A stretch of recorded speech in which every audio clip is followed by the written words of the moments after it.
Hello and welcome this week to the Forward Podcast. We're so glad that you have tuned in this week.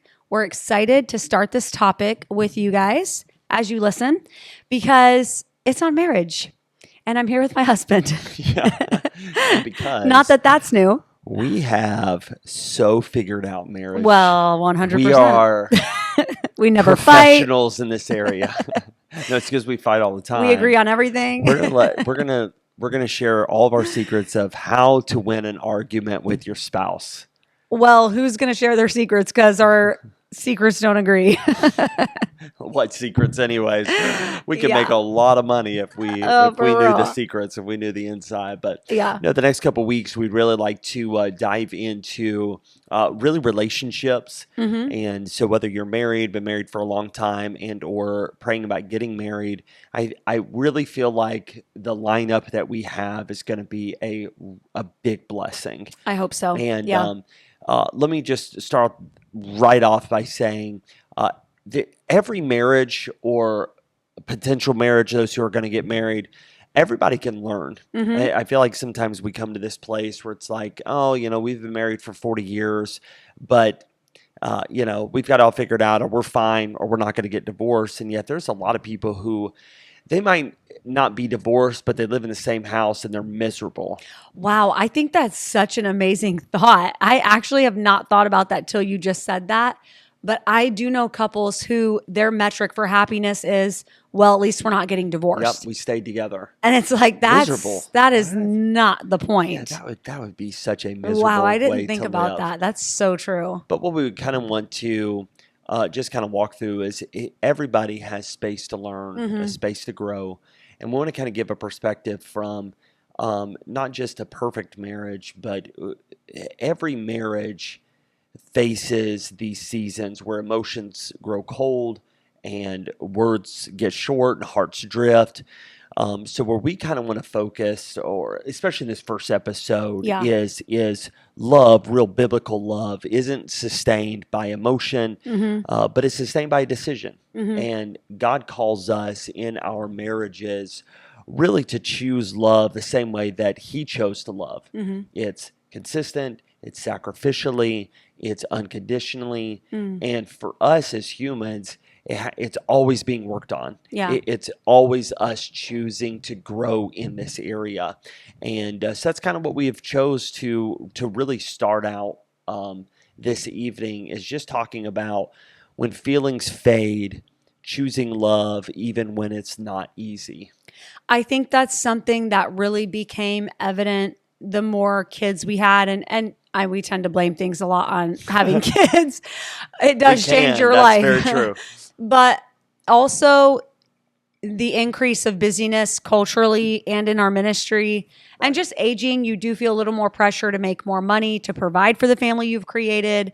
You tend to start having to visit grandparents and parents a little more often as everybody gets older. And so it really does, your feelings of those first few years of everything's new and everything's exciting, those I don't like to use the word fade because I don't ever want to feel like my feelings for you have faded. Right. It's just that they're under maybe a little more pressure, or they change with what's going on in our home. Yeah. You don't really have the capacity to get the room to focus as much on like the romantic, exciting part of your love that you did when you were first married and you had like nothing else to do. Right. So I do love that we're kind of summing it up with that word, when feelings fade and you're still choosing love. But really it's just more when your situation changes. Yeah. You do have to like choose to still recognize that romantic part of love. It's true. Let me ask you a question before we jump into this. Unscripted. This is going to come off the top of your head. So we've been married for 19 years. Mm-hmm. We've had 5 to get kids together. Have you seen that trend on Instagram where the husband and wife will trick each other and they'll do an interview with each other and they're like, so this is my current wife, Kari. Have you seen that? No. And the spouse doesn't know they're going to say current wife. It's so funny to see them get mad. But That is funny. so this is my current wife, and we have 5 kids together. So you're talking about that transition and things really do change. For you, I think yours would probably be in line with what most women. When do you feel like that was the strongest in your life? The biggest change? Biggest change.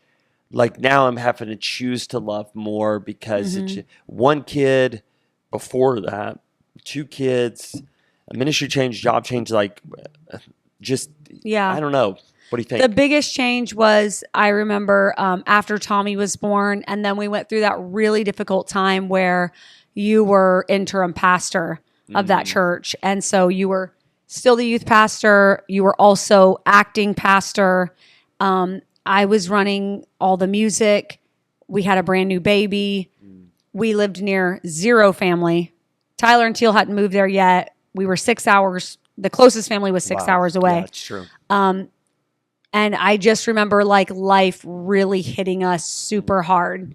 The responsibility, like we grew up overnight, and it was a huge bummer because I just didn't feel like having a new baby was as fun as it could have been, because we were going through all this drama within our ministry at the same time. Yeah. And while you kind of, I say it this way, but like while you kind of got to be in the middle of it, not that you wanted to be, but I get it. It was your everyday life. So you were able to process. I felt like I was just home alone with this new baby. I didn't know how to be a mom. I didn't have my mom close. I had no one close. And it was like, I just felt so out of the loop. And I was like, why am I randomly sitting in West Virginia with this child? And like, I felt very alone. Yeah. But a lot of it wasn't your fault, because I mean, you were doing two jobs basically. And you'd never done that before. So we were just, I feel like that's when the romantic side of our love was very tested. Yeah. And I just remember feeling like I didn't sign up for this. It was very difficult.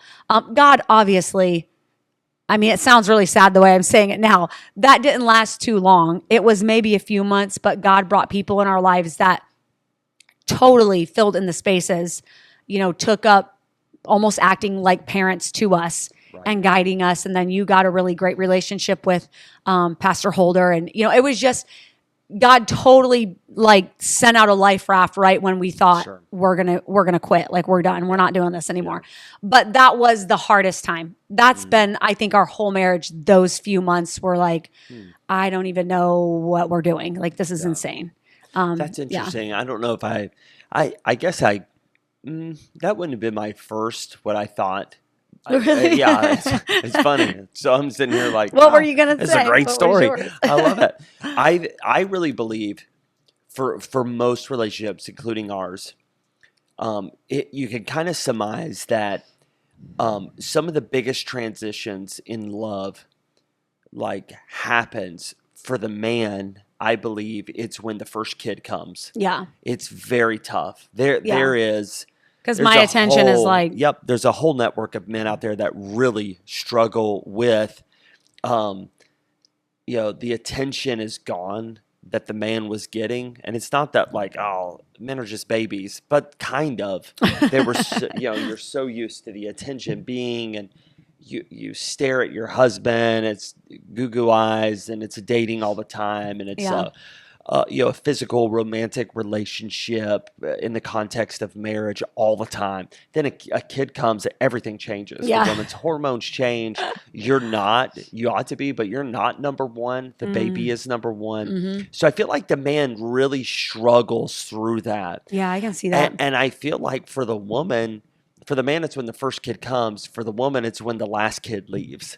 Now, her attention has changed totally. We're seeing an epidemic of people who are in their 40s who are going through divorces, or really hard marriage times, because the woman has been her life has been revolving around raising those kids. Right. And they leave, and all of a sudden the woman is struggling. Yeah. And it's like the man with the first child, the woman with the last child to leave. That makes sense. Your whole, everything begins to change. And once again, your focus is off, and these are just things that everybody has to work through. Yeah. Whether you have kids or not, like you said, for you, it was a job, like a lot of attention. And Yeah. same thing happened when I moved to California. You know, it was like, Mm. got there, and that first summer I was on the road for 6 weeks. Remember Yeah. that? Like Yeah.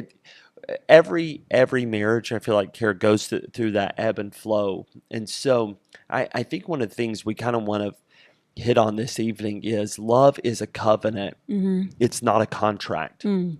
A contract says, if you, then I. Mm. Like, you do this, then I'm going to do this. But a covenant says, even if you don't, I still will. Mm. And that's the covenant that we have or ought to have in our homes. Yeah. God's love for us sets the pattern of covenant love. Mm. He is the very definition. It's steadfast, it's patient, it's undeserved. There's the passage of scripture in Malachi 2 that reminds us that marriage is a covenant before God. It's not just this agreement that you sign and, well, you broke your vows. You don't love me unconditionally, and you said that in good and bad times, of richer for poor. No, it's not this contract you signed and you're done. It really is a covenant of, I am telling God I'm going to love this woman, and no matter what, hormones get crazy, you have a lot of kids, attention leaves and goes, and we've worked through that. I've had to work through that. You know, you're a business owner now. You're an entrepreneur. You are, you're in a big part. You're doing something in 20 years we've never experienced together. Yeah. And so I'm not sitting here saying, well, I didn't sign up for this. I didn't sign up to, get the kids to school and get them ready while you're out, Actually, I love you making so much money, but it's I was going to say, you signed up for it when I get the paycheck. Yeah, yes, ma'am. One time a month, I'm like, girl, you're mine. No, it's in those moments. It really is. There's some great times. There's some hard times. Right. But this is a covenant. It's not a contract. Yeah. It was really neat to see this past week. I went to visit my grandparents, and my grandmother's was in a nursing home for a week recovering from a surgery.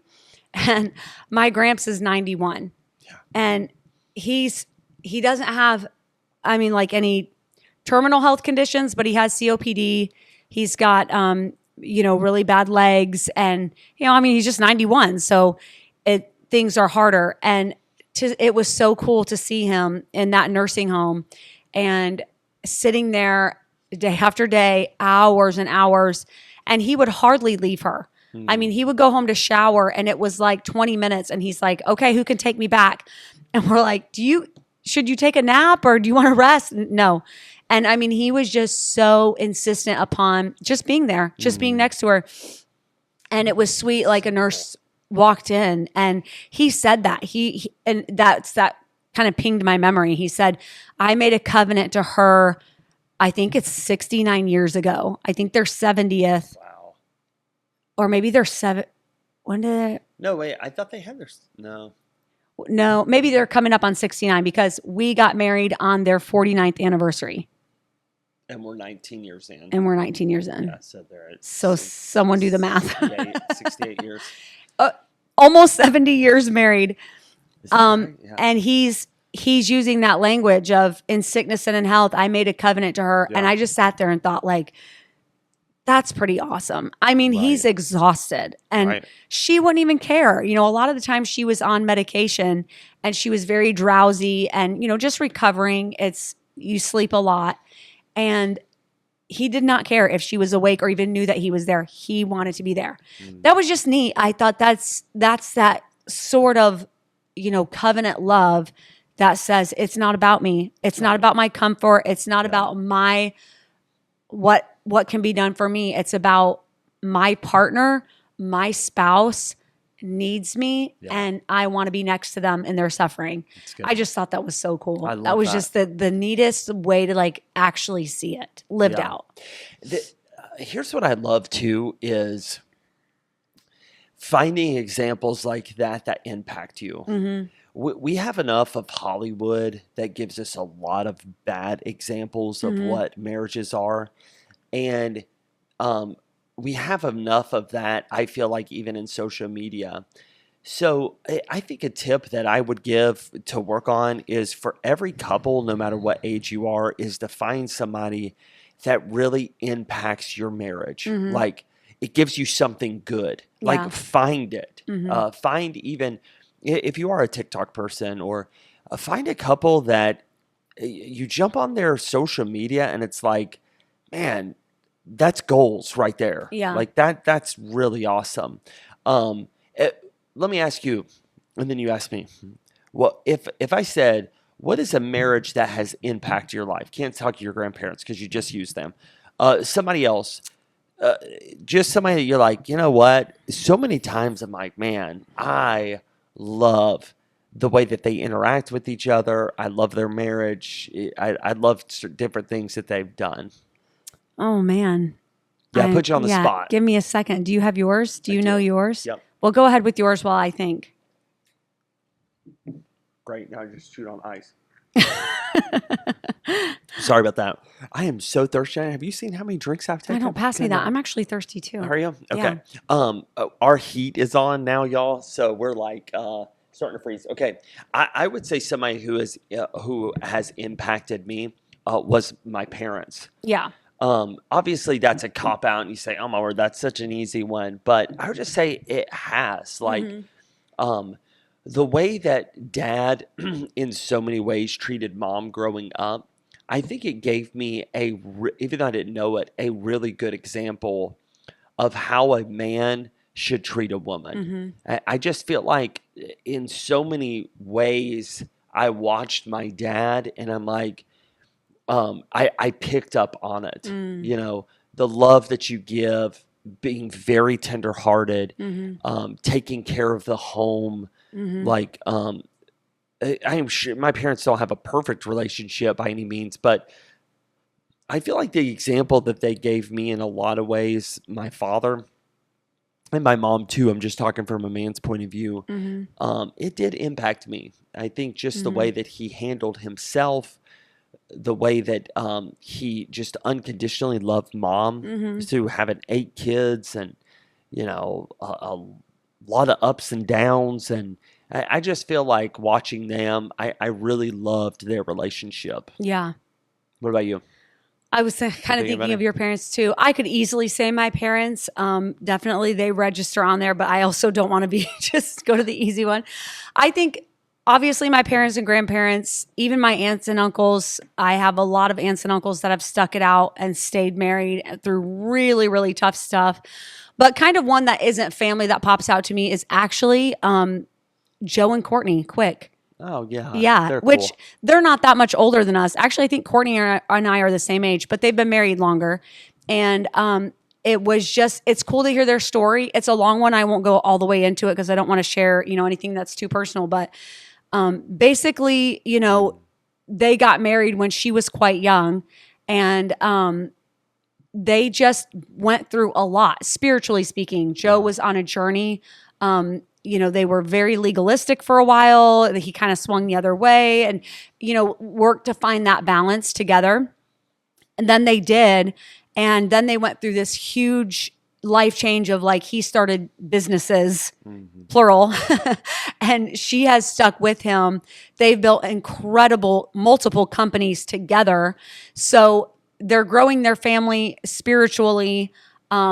Then they're growing businesses, in the world and trying to mix and sustain both of those. It's just a really fascinating story. And I'm sure one day it would not shock me if he wrote a book and just chronicled his life. It's been quite the roller coaster. It's an amazing story to hear, but it's just neat how they just always speak really well of each other. I do. That's one younger couple where you do not hear them really disparage one another ever. Yeah. Now, a lot of older couples will not disparage one another, but they'll give little older couples, that generation tends to have the passive aggressive commentary. They're good at it. And they'll throw each other on a bus, but haha. And you're like, oh, this is awkward. And then the younger couples, they'll just come out and say it, and they'll just mean gripe about each other out and out. But Joe and Courtney speak very well of each other. They speak highly of one another. Now they'll tease They'll tease each other in front of you, but it's always from a very, very loving place. They're always very lighthearted. There's just a lot of joy in their marriage. Yeah. And I think that's one thing you don't see super often. Even if someone has a committed marriage, you don't often see like a joyful marriage where they just truly love being together.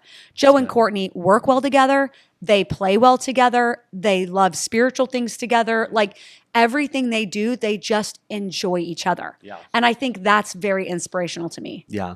There's two other ones I thought of that I feel like everyone has someone like this that impacts them in one area. One was a couple I named Bob and Luann. Oh, yes. And we used to go out with thought them of a them lot. too. And their relationship was so different in that we were young. We're in our 20s. Tommy, was a couple months old, and we were hanging out through that whole situation a lot together.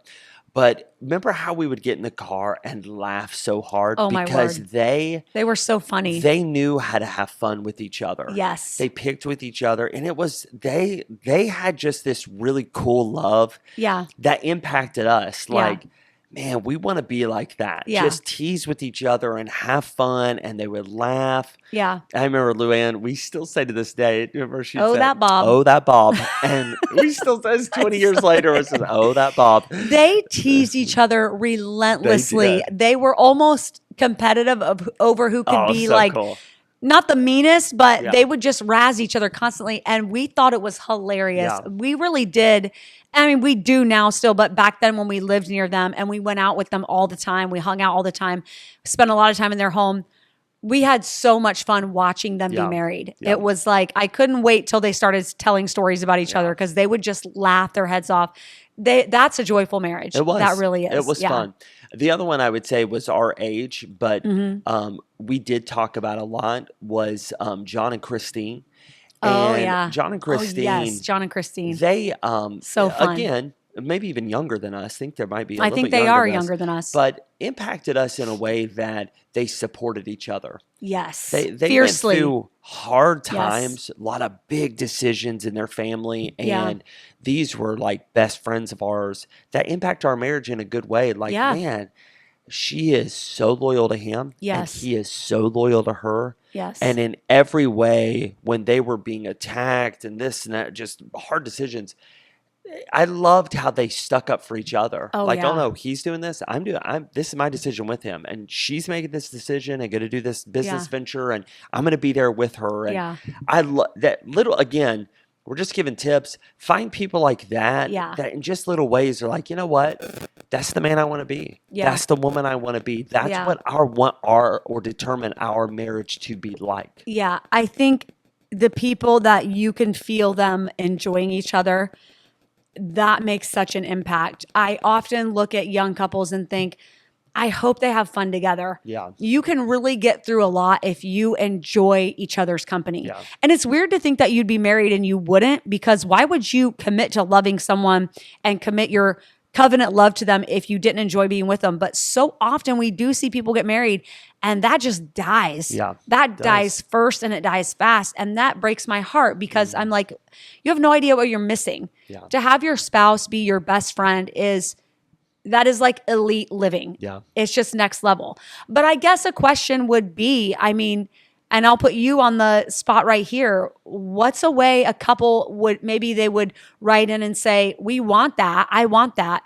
We just don't see eye to eye. We don't really get along where we can relax and have fun, except for maybe once in a great while. But all the time we fight too much. What's a way we can get there or start working on it? So I would say right off the bat is stop being so contractual in your love. I think you have to start somewhere, and starting somewhere is realizing you're using a lot of competitive phrases. You know, if you do this, then I'm going to do this. Well, if you would just, or when you start, then you sound like a lawyer. Like at some point in your relationship, you got to stop and just realize you can have that much fun. You're never going to be somebody else. Like we're not, I hope nobody takes this and like thinks you've got to have a comparison of I want their marriage, and then all of a Yeah. sudden you're envious. That's not what we're saying at all. It's looking at people and desiring that in a good, healthy way, and then working on it to get there. Yeah. In any marriage, every marriage is worth fighting for. Every marriage needs to stop and to say, how many podcasts have we done on communication? Yeah. You have to communicate these things. Like, hey, we went out with that couple tonight. Did you notice that? Yeah. What'd you notice about them? Yeah, they were kind of flirty with each other. It kind of was awkward in front of us. Yeah, wasn't it? Yeah. But we ought to have that. We ought to flirt with each other. Oh, brother, no. How do we get there? Like, ask each other. We've asked each other so many times. Yeah. Well, what do you like? What do you dislike? What would be flirting to you? What would be? And sometimes you go into it, and again, you're acting like a lawyer. Well, they better tell me I'm perfect. But if you're asking a question, be okay with someone telling you, here's something I think you need to change. Yeah. Here's some ways I wish you would step up or be this or talk to me in this way. And I mean, how many times, Kara, have you said we've asked each other those really tough questions? Yeah. And every time, listen, gentlemen, to this, every time I have spilled my heart, 10 times out of 10, you've always said, thank you for sharing your heart. Man, thanks for, honey, I wish I would have known this. Thanks so much for telling me that. I'm always like, oh, what's she going to think? But it's just that you got to start somewhere. So start communicating. Stop acting like a lawyer and realize love is a covenant. It's not a contract. Just start using phraseology like, I choose to love you today. And not because you earned it, but because you vowed it. I choose to love you because this is the person I put a ring on. This person I said, I do. You may kiss the bride. I introduced Mr. and Mrs. Thomas Shepard. Like, we are one. Right. And it's not always highs. There's some lows for sure. But I think, and we got to stop here, but I think with everybody, Kara, you have to find somebody, find some mentors, and start working on it, start communicating. Yeah. And I will say this, if you're struggling in these areas, like you're talking about, go get help. Everybody keeps coming to us, Kari. I mean, it's probably 24 this year. It's not too late, but it's late in the game to be getting help.